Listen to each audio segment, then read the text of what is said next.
बंधुओं 38वां दोहा बालकांड का। जे श्रद्धा संबल रहित नहीं संतन कर साथ, तिन कहूँ मानस अगम अति जिन्ह न प्रिय रघुनाथ।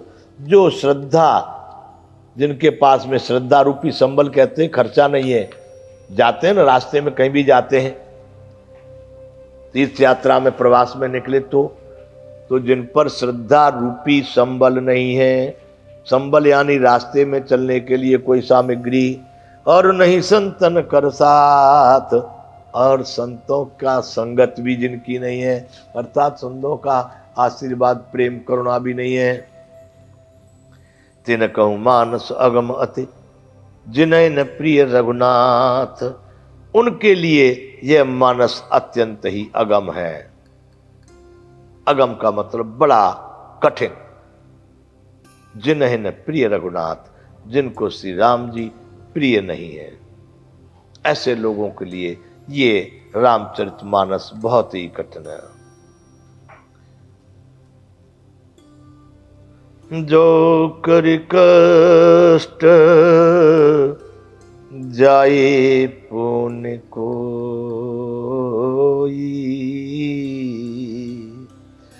जात ही नींद जुड़ाई होई।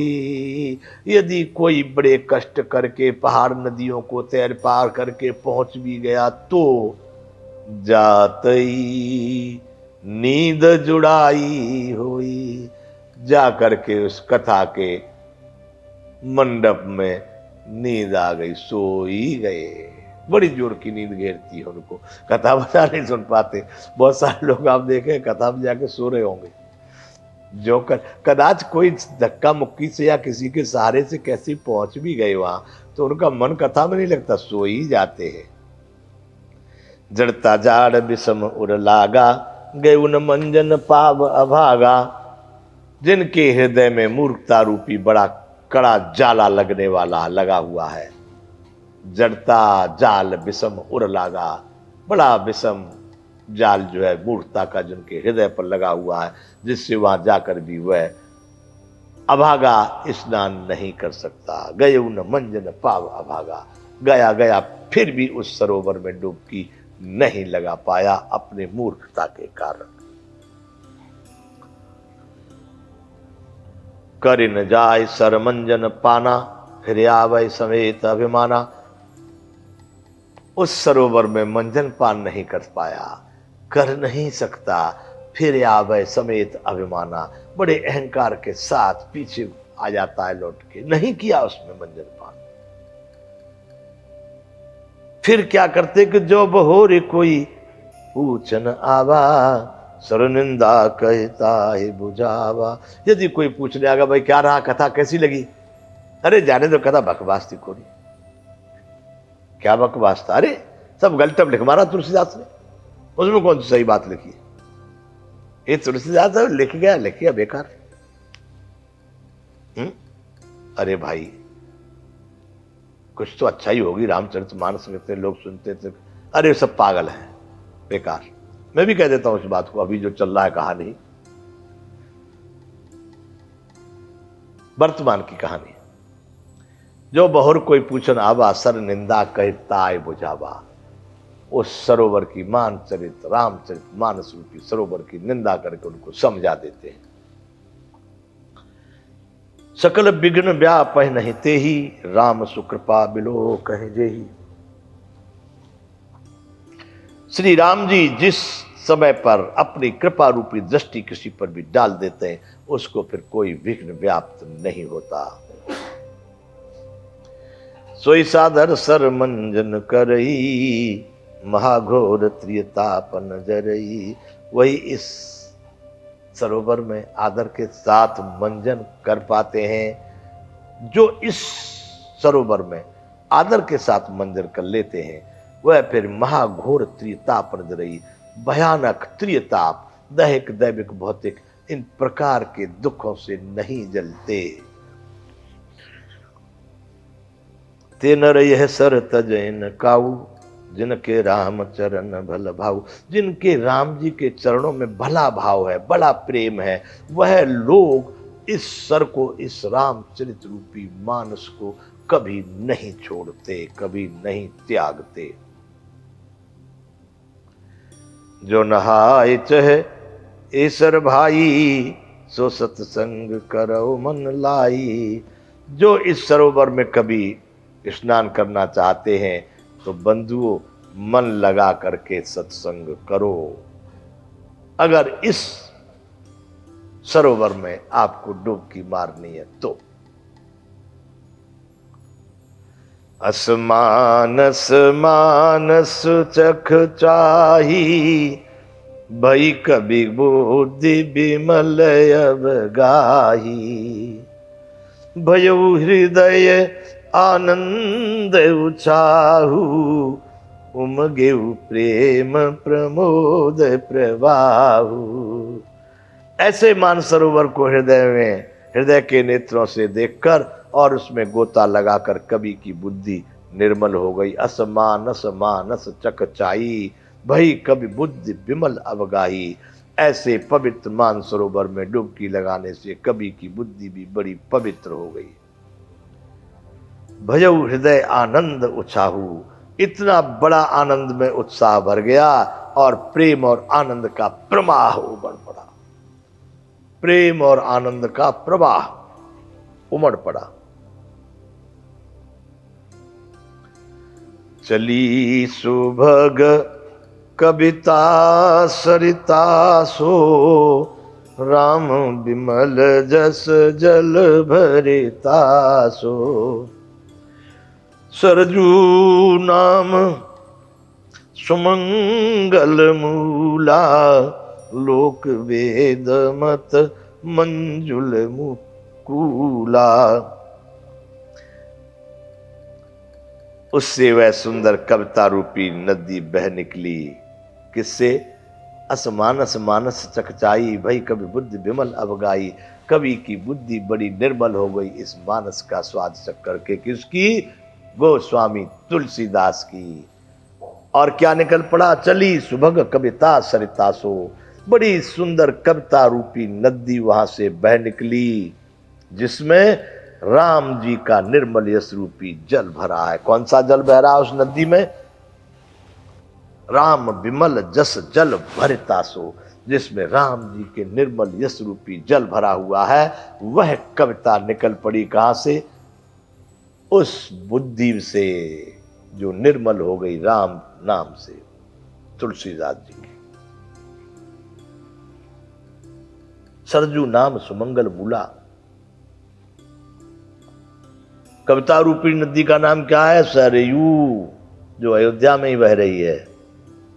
सरजू नाम सुमंगल मूला, जो संपूर्ण सुंदर मंगलों की मूल है, जड़ है।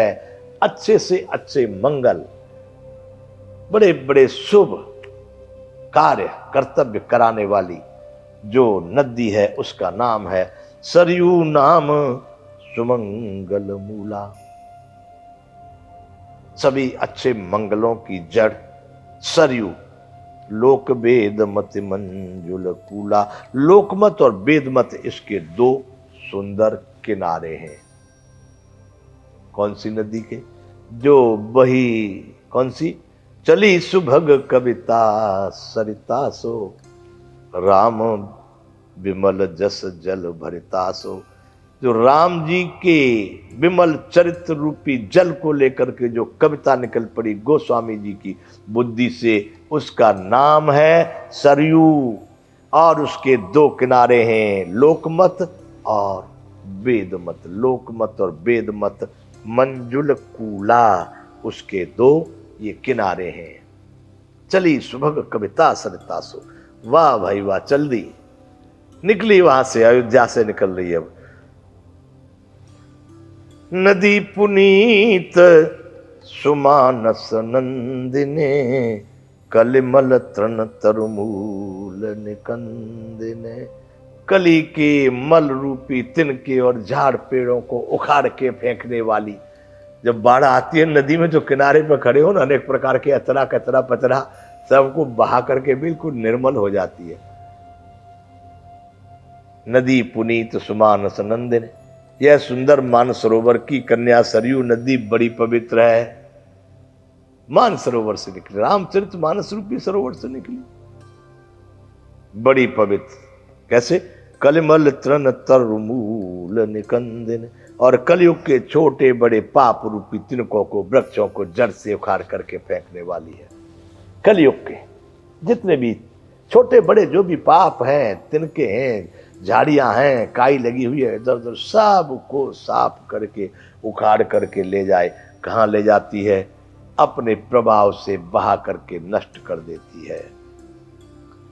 चली सुभग कविता सरिता सो, राम बिमल जस जल भरिता सो। बंधु, अब ये श्री रामचरित मानस का 39वां दोहा है। श्रोता त्रिविधि समाजपुर, ग्राम नगर दुहकूल। श्रोता त्रिविधि समाजपुर, श्रोता कौन है?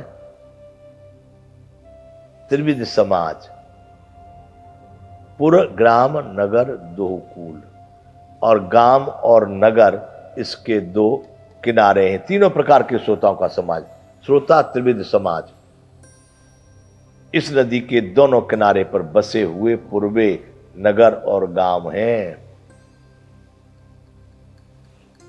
और संत सभा अनुपम अवध, सकल सुमंगल मूल। और संतों की सभाई, सब सुंदर मंगलों की जड़, अनुपम अयोध्या नगरी है। कौन सी नदी है बंधुओं?